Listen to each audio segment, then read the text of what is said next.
My new neighbors have a lot of dolls. I saw boxes of the things outside their apartment, just down the hall from mine. I didn't see my actual neighbors though, only the movers and the open containers nearly overflowing with small porcelain shapes.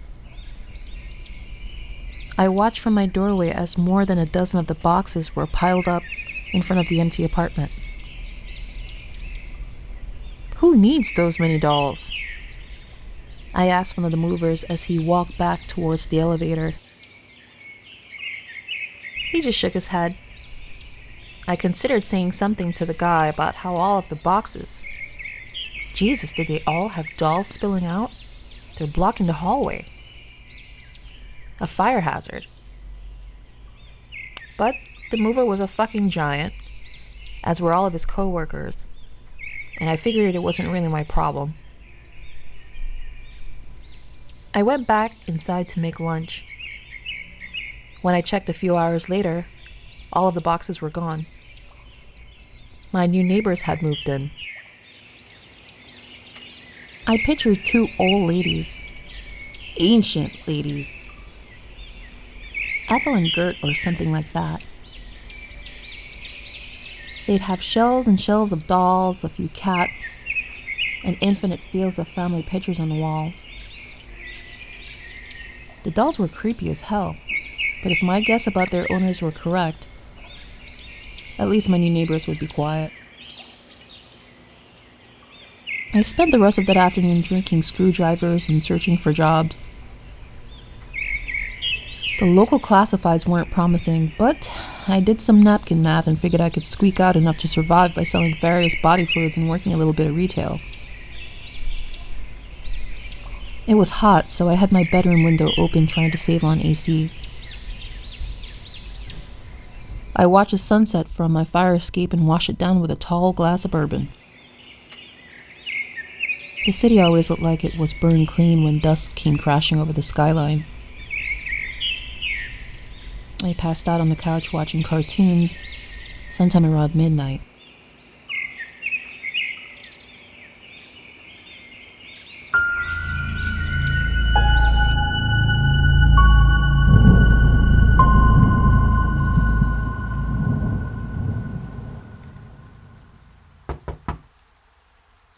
At first I thought I'd dreamed the sound.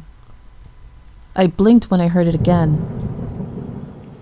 It wasn't a TV. The screen was frozen, a prompt up asking if I'm still watching. It was coming from my door. I rolled off the couch and got to my feet. The apartment was dark. I banged my shin on a coffee table on my way to the door. The sound was soft and low. Too low for a normal knock. Maybe it was a lost kid. I flipped on the lights. "Who is it?" I asked. The microwave clock read 3:03 a.m. I was hanging in that fragile limbo between drunk and hungover. If I didn't start drinking soon again, my head was gonna ache something awful. Shit. The sun was coming from knee height on the other side of the door. I suppressed a chill. An unwelcome image slipped into my mind. An open box of old dolls, porcelain and Victorian cloth. Dead eyes. Either say hello or fuck off. I called through the door. Silence.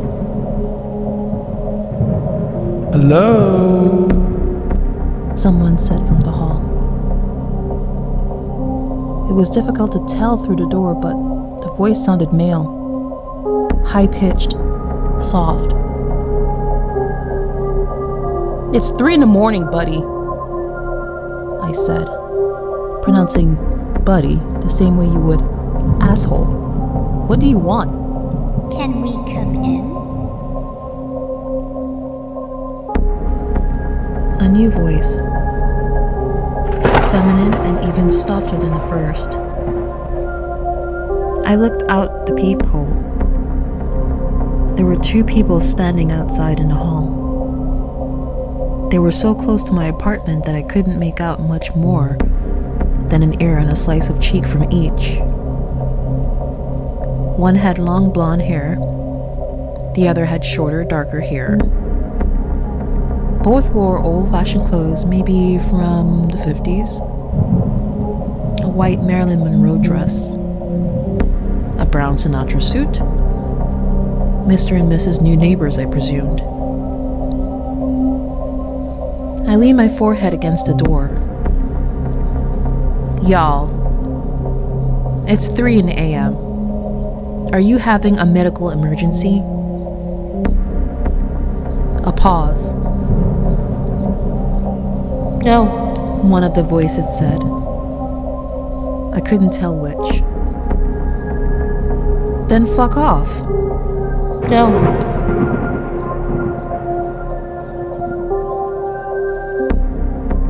Up until that point, I'd been feeling a mix of creeped out and annoyed.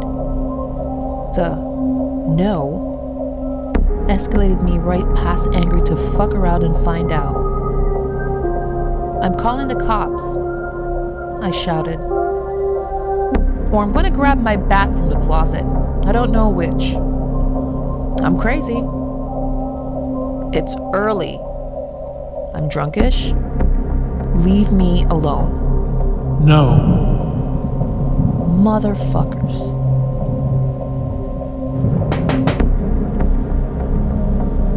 Is your door locked? The woman asked. I felt my rage cool into a gooey puddle of unease. Yes. You sure? The man asked. My doorknob shook as someone tried to turn it. It was locked. I threw the deadbolt on for good measure. You should leave, I said, wincing at the way my voice broke a little on the last word. Are your windows locked? The woman asked. You know that feeling when you snap from warm buzz to cold sober? I switched so fast my eyes shook. Are they locked? The man asked after I didn't answer. Yes. Everything is locked, I said, trying to keep my voice steady. I've called the police. A pause. Liar. One of them said. I couldn't tell which. Fuck you. The windows are locked? The woman asked again. Yes. Fuck you. Are you sure? The man asked. Yes. I'm sure, you creepy motherfucker. A fire escape. A sunset. A glass of whiskey. Did I leave the bedroom window open? I ran to the room and hit the switch. Shit! I yelled. Not only was the window to the fire escape wide open, there was now a doll sitting on my nightstand. It was a little boy dressed in red overalls and a ball cap. The doll's face was tiny and sharp, but dull with age. It was facing the door. Facing me. I stood staring for almost a minute. The doll never moved. Of course it didn't fucking move, it was a doll. But how did it get into my bedroom? Night city sounds drifted up from the open window.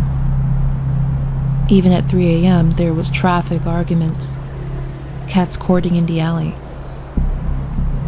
I took a few steps towards the doll. Its face was nearly worn away. The porcelain was stained gray, and its features were smooth like wood sanded too many times over the years. Is someone messing with me? I asked the doll. I was standing right next to the nightstand, barely blinking. The doll didn't reply or move, but something made a skittering sound behind me. I spun, but the space between me and the bedroom door was empty. Then I heard a click and the sound of the deadbolt being withdrawn. Someone had opened the front door from the inside. Hello?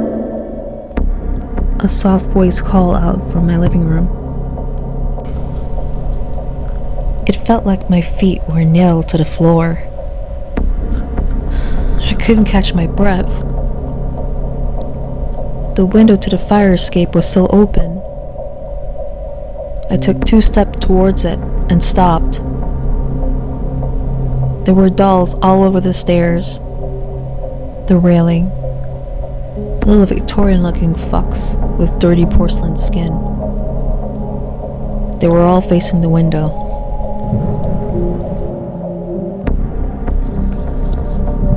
You should come out, or we'll have to come in. The voice said. I couldn't tell if it was a man or a woman. Fuck this Twilight Zone shit, I whispered. There was a baseball bat in the corner of my room. You know, in case of a break-in or a spontaneous pickup game or whatever. I went for the bat, keeping one eye on the doll on the nightstand. It wasn't moving. Creepy little shit. Okay, I whispered. Okay. I burst out into the living room and stopped, bat held high. There were dolls all over my apartment. On bookshelves, the kitchen counter, the TV, the fucking fridge. And sitting together on my couch were 2 mannequins, a man and a woman. They had identical empty faces, stained and streaked. Her hair was a brittle yellow. His was a shoe polish smear. The pair sat completely still, turned towards me. They were dressed just like my neighbors.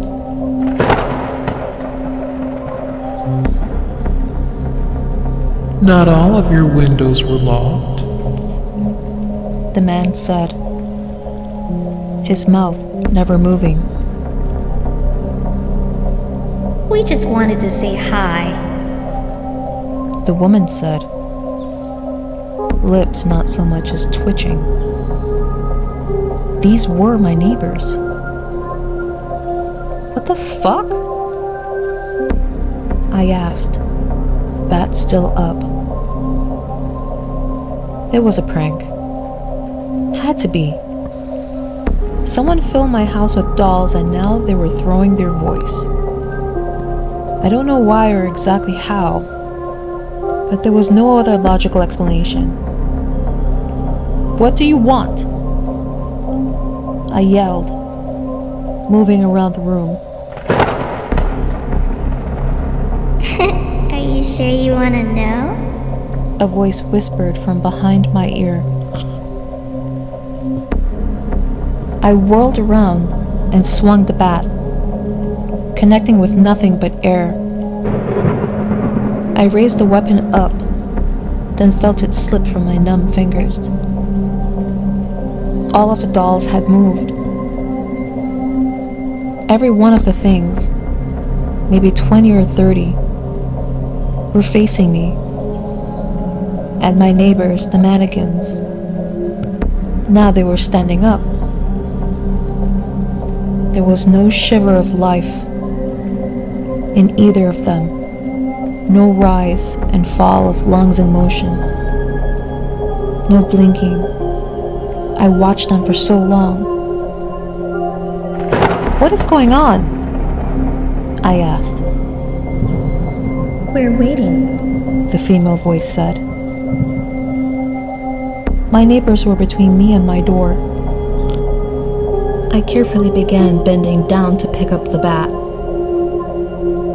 A herd hissing came from everywhere. I stopped moving and the sound ceased. They didn't want me touching the bat, I guess.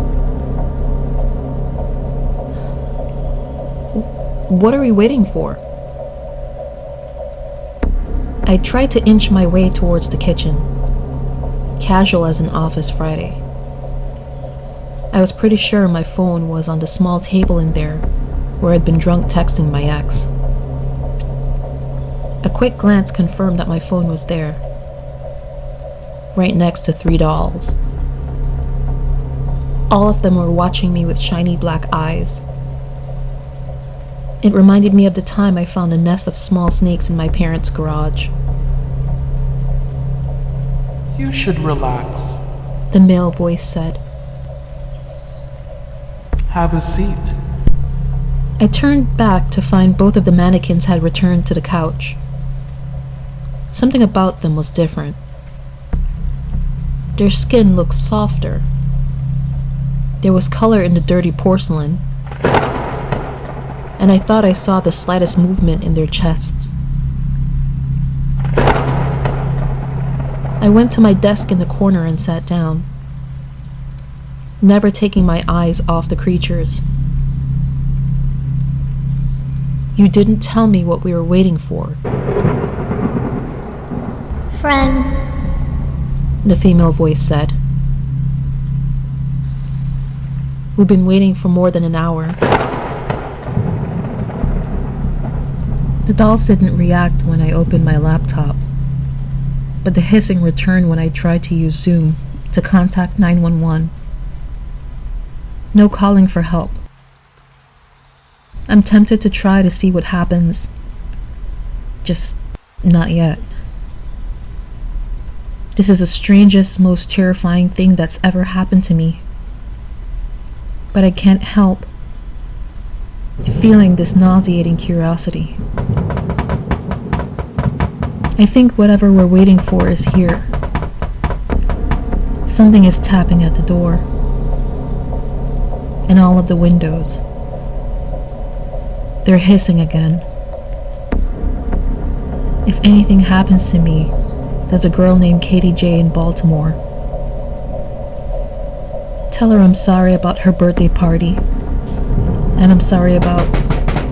Just tell her I'm sorry. The tapping is now flooding. The door is shaking. Oh Christ, I think they're starting to move. I might not get another chance to put this up. If you're the praying type, pray for me.